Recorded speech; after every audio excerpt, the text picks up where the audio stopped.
Let's talk about the best foods for bad breath. One of the biggest problems with bad breath is overgrowth of certain bacteria in your mouth, in your esophagus, in your sinuses.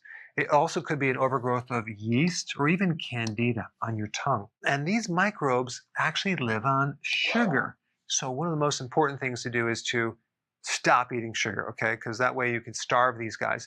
And that includes milk sugar, okay, from milk products. Now, the absolute biggest problem and the reason why people have this overgrowth, it starts with this right here, antibiotics. Once you have too many antibiotics, you start to kill off the good and you have this overgrowth of the bad. And so many people end up with all sorts of chronic halitosis, bad body odor because of this right here. Now, there are certain conditions where your liver can be damaged and you can have either a fruity, musty odor or kind of a ammonia type smelling breath. That's a little different. Here's the best foods though. Number one, chlorophyll foods. Chlorophyll is the green stuff in plants. Chlorophyll is a natural deodorizer. And when you consume certain vegetables that are more bitter than others, like radish, arugula, kale, endive, dandelion, you actually have additional things that can actually help your liver as well. So you can kill two birds with one stone. You can get the chlorophyll as well as the phytonutrients to support the liver, okay?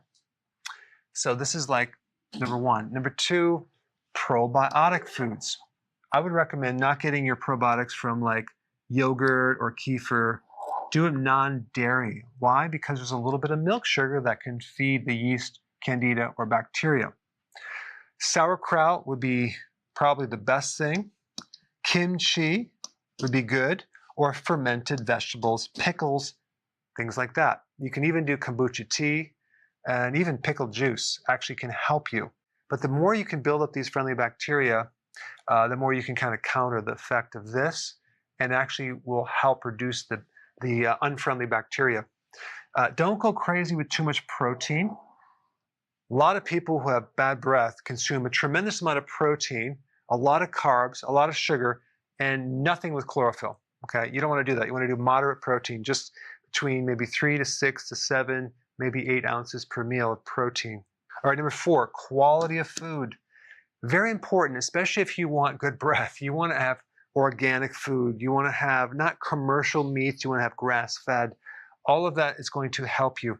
Even let's take, for example, salad dressing, like extra virgin olive oil versus soy oil or canola oil.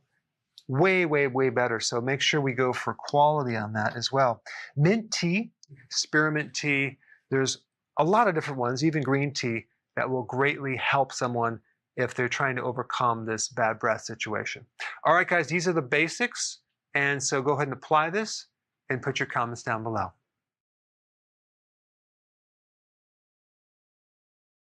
Hey, before you leave, I just wanted to give you a little quick history on some of the books that I wrote. This was one of the first books. It's called Dr. Berg Body Shapes. It was my attempt at writing about body types. What was very interesting about this book is I actually did all the images myself. Don't ask me why.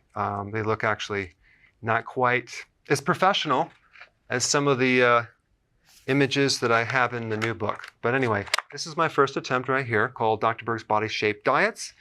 And then I wrote a book more extensive called The 7 Principles of Fat Burning. I don't even have a copy anymore, actually, because it's outdated.